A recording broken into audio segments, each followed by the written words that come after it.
Question 1 on the American History Common Assessment. We hold these truths to be self-evident, that all men are created equal, that they are endowed by their Creator with certain unalienable rights, that among these are life, liberty, and the pursuit of happiness. The idea included in the excerpt from the Declaration of Independence can be attributed to A. John Locke, B. Montesquieu, C. Voltaire, or D. Jean-Jacques Rousseau. Question 2. The history of the present King of England, the history of the present King of Great Britain is a history of repeated injuries and disruptions, all having in direct object the establishment of absolute tyranny over these states. To prove this, let facts be submitted to a candid world. He has refused to assent to laws, the most wholesome and necessary for public good. He has forbidden his governors to pass laws of immediate and pressing importance, unless suspended in their operation, till his assent should be obtained, and when so suspended, he has utterly neglected to attend to them. He has refused to pass other laws for the accommodation of large districts of people, unless those people would relinquish the right of representation to the legislature, and a right inestimable to them and formidable to tyrants only. That is from the Declaration of Independence. And the question is, the Declaration of Independence was divided into 3 sections. What was the subject of the second or middle section of the Declaration as shown in the excerpt above? A. Complaints against Charles I. B. Choosing a Democratic leader. C. Justification for Boston Tea Party. Or D. Complaints against King George III. Number 3. The following passage will be used for questions 3 and 4. In 1787, Congress passed the Northwest Ordinance to establish a process for admitting territories to the Union as states. Each territory was to be governed by Congress until it had 5,000 free white males. Then settlers could vote whether to become permanent states with all the rights of the other states in the Union. After a territory reached a population of 5,000 white males, they could vote on becoming a state in the state Northwest Ordinance. The Northwest Ordinance also abolished slavery in the territories and granted freedom of religion and the right to a trial by jury. The ordinance promised fair treatment of Native Americans. It did not, however, extend the same rights to them. The Northwest Ordinance of 1787 was important because it, A. ensured universal suffrage of all males, B. extended slavery north of the Ohio River, C. provided a process for admission of new states to the Union, or D. established reservations for Native American Indians. Question 4. The Northwest Ordinance of 1787, A. prohibited slavery in the Northwest Territory, B. founded an exploratory party to locate the Northwest Passage, C. provided for the eventual creation of 8 to 10 new states in the Northwest Territory, or D. required compulsory elementary education in each new township in the Northwest Territory. Question 5. We, the people of the United States, in order to form a more perfect union, establish justice, ensure domestic tranquility, provide for common defense, promote the general welfare, and secure the blessings of liberty to ourselves and our posterity, do ordain and establish this Constitution for the United States of America. The goals and purposes of the government are addressed in the passage, which is known as the A. Preamble to the Constitution, B. A Miranda warning, C. Bill of Rights, or D. 2 treatises of government. Number 6. Men being, as has been said, by nature, all free, equal, and independent, no one can be put out of his estate and subjected to the political power of another without his own consent. the only way whereby any divots himself of his natural liberty and puts on the bonds of civil society is by agreeing with other men to join and unite into community. In John Locke's two treatises of government, he explains this theory: A, divine right; B, evolutionary; C, social contract; or D, force. The following table will be used for question 7. The left column says powers granted by the Articles of Confederation: declare war and make peace, maintain an army and navy, make treaties with other countries, borrow money, establish a postal service. On the right-hand side, powers denied by the Articles of Confederation: executive branch, raising taxes, stop states from printing their own money, regulate trade with other countries or between states, and a court system. Question 7, in reference to that chart. The Articles of Confederation established a weak national government. Choose the answer that best completes the chart. A, no power to appoint senior military officials. B, no power to resolve state disputes. C, no executive branch. Or D, no power to regulate Indian affairs.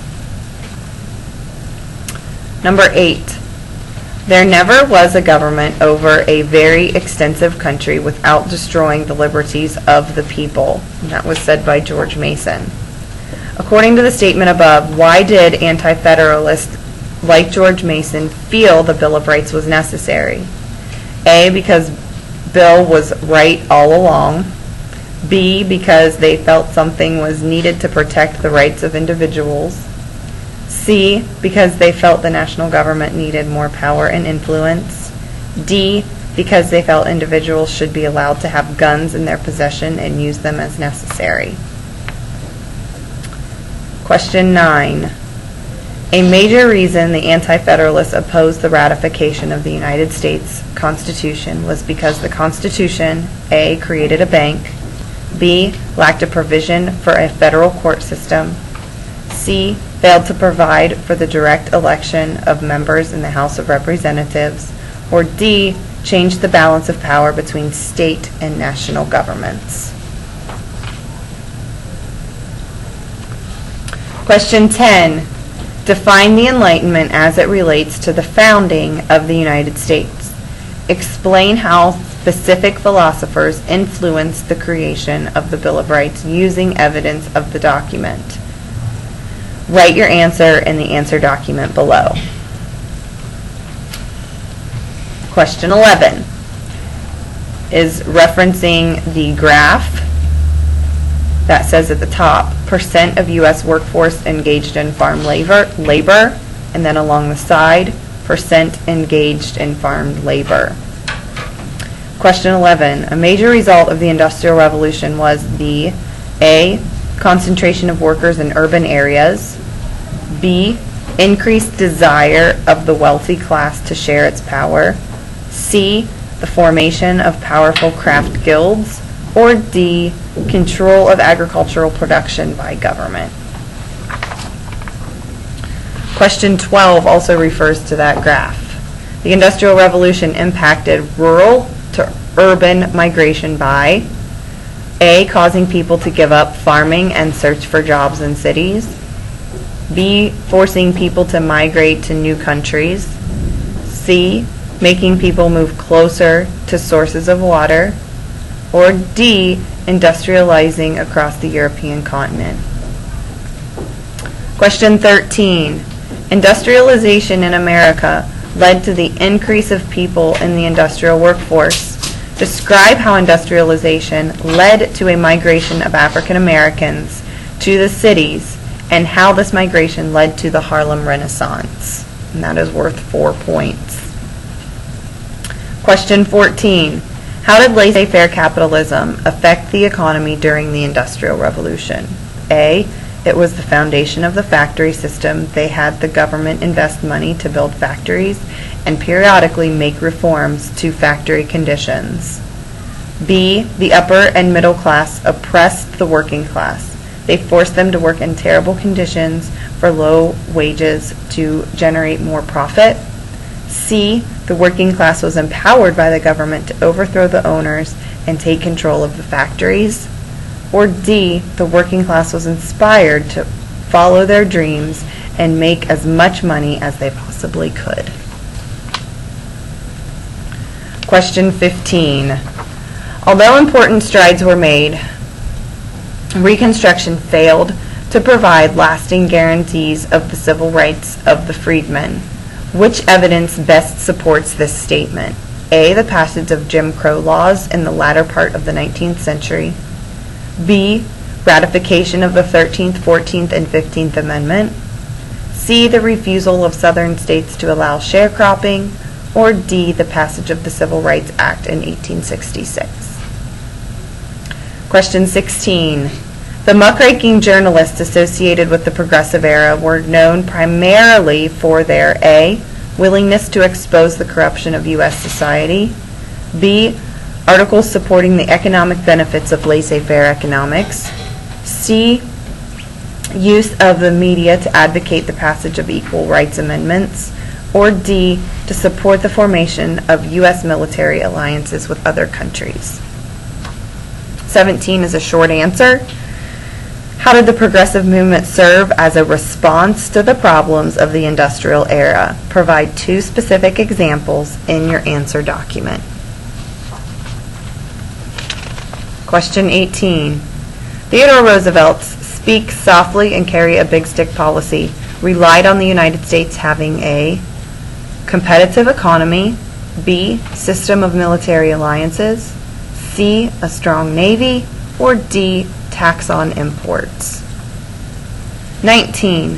One factor that motivated U.S. imperialism during the late 19th and 20th century was the A, development of closer political ties with European nations, B, closing of China in all foreign trade, C, support of international peacekeeping operations, or D, the acquisition of new markets and sources of raw materials. Question 20. During the late 19th and 20th centuries, U.S. foreign policy was closely tied to domestic and economic concerns. The annexation of Hawaii, the open door policy with China, and the construction of the Panama Canal in Latin America were all motivated and interest in A, breaking up monopolies and trusts, B, extending land grants to railroad construction, C, acquiring new markets and sources of raw materials, or D, limiting the power of labor unions to strike. Question 21 is short answer. The Treaty of Versailles ended World War I. Explain 2 terms in the treaty and their effects on the beginning of World War II. Write your answer in the answer document, and that is 4 points. All are examples of democratic progressive reforms except A, the referendum and recall, B, direct election of senators, C, women's suffrage, or D, the increase in income tax. 23 is in reference to the political cartoon. It says, in the cartoon, American school children are being protected from crocodiles dressed as Catholic priests.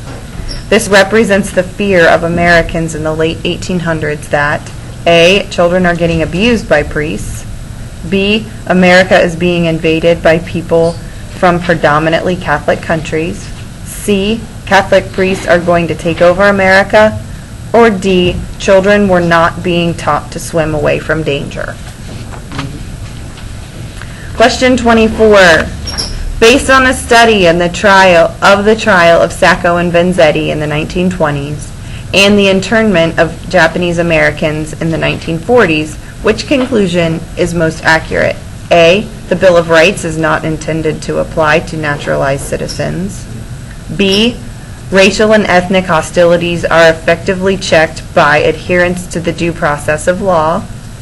C, internment of suspected criminals is necessary during wartime. Or D, Nativism and racism sometimes override the ideals of constitutional democracy. Question 25. In the 1930s, the enactment of the New Deal programs demonstrated a belief that A, corporations were best left to operate without government interference, B, state governments should give up control over commerce inside the states, C, the federal government must concern itself with the people's economic well-being, or D, the United States Constitution was not relevant to the 20th century life. Question 26. In the 1930s, many Americans supported a policy of avoiding international conflicts called A, brinksmanship, B, internationalism, C, isolationism, or D, the Truman Doctrine. Question 27 is short answer. Analyze the causes for American isolation after World War I that formed the policy for the nation during the 1930s. Write your answer in the answer document. Question 28. How did the mobilization of America's economy during World War II change American society? A, the government outlawed child labor. B, minorities and women experienced more job opportunities. C, Japanese Americans lost their businesses. Or D, restrictions on Chinese Americans were lifted due to the increased demands in the shipbuilding industry. Question 29. Eisenhower's administration developed an approach to foreign policy based on the threat of nuclear attack known as A, containment, B, massive retaliation, C, subversion, or D, duck and cover. Question 30. Where did Truman order the United States naval and air power into action because he thought the communist invasion of that country was a test of the containment policy? A, Turkey, B, China, C, South Korea, or D, Iran? Question 31 is short answer. Define the term containment in terms of American foreign policy during the Cold War. Explain one effect in the United States that reflected the containment policy. Write your answer in the answer document.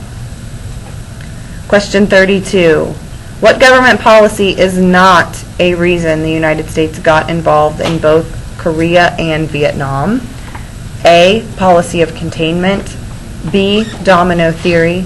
C, increased anti-communist attitudes due to the actions of the Committee for Un-American Activities. Or D, the Marshall Plan. 33. By what means were communist rulers replaced with democratically elected governments in Poland, Hungary, Czechoslovakia, Romania, and Bulgaria? A, foreign intervention. B, bloody wars. C, peaceful revolutions. Or D, violent coups.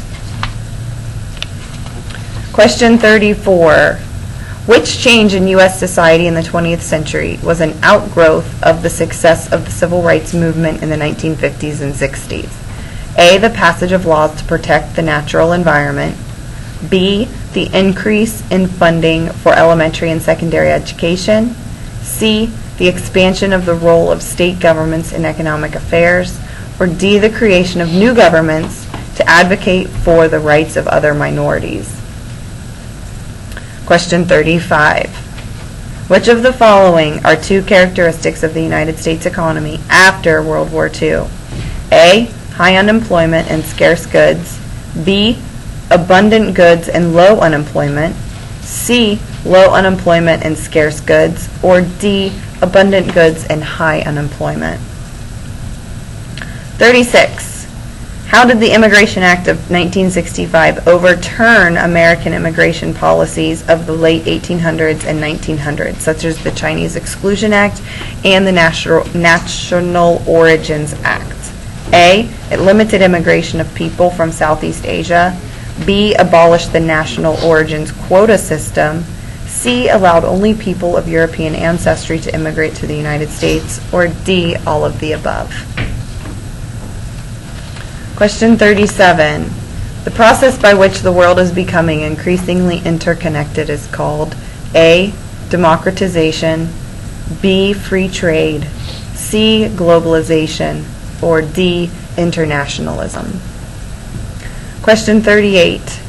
One way the United States responded to 9/11 was by A. Sending weapons to nations like Iran, Iraq, and Syria, B. Paying Al-Qaeda not to attack Americans, C. Freezing the financial assets of terrorists and terrorist groups, or D. Providing the Palestinian people with their own nation. Question 39. From 1900 to 1915, a basic aim of the United States foreign policy was to A.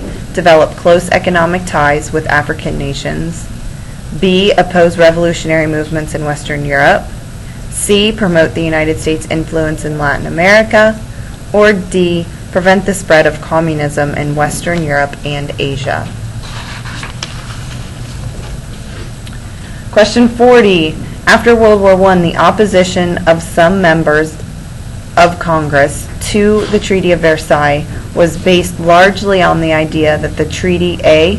did not punish the Central Powers harshly enough, B. did not give the United States an important role in world affairs, C. would require the United States to join the League of Nations and might result in a loss of United States sovereignty, or D. would require the United States to assume the cost of rebuilding the war-torn European countries. Question 41. The main purpose of New Deal measures such as the Securities and Exchange Commission, the SEC, and Federal Deposit Insurance Corporation, the FDIC, was to A. provide immediate employment opportunities, B. develop rules to limit speculation and safeguard savings, C. enable the federal government to take over failing industries, or D. assure a guaranteed income for all American families. Question 42. Which of the following is not a cause of the Great Depression? A. Buying stocks on margin, B. Overproduction and underconsumption, C. Widespread expansion in industry, or D. Lack of safety protocols in the banking industry. Question 43. What kept the United States and the Soviet Union from engaging in direct war? A. Their use of diplomatic channels and communication, B. The mutually assured destruction through the use of nuclear weapons, C. They were allies during World War II, or D. Both countries were too busy dealing with internal politics. Question 44. Besides containment, what was a reason the United States got involved in both Korea and Vietnam? A. The Marshall Plan, B. The Treaty of Versailles, C. Oil, or D. The domino theory.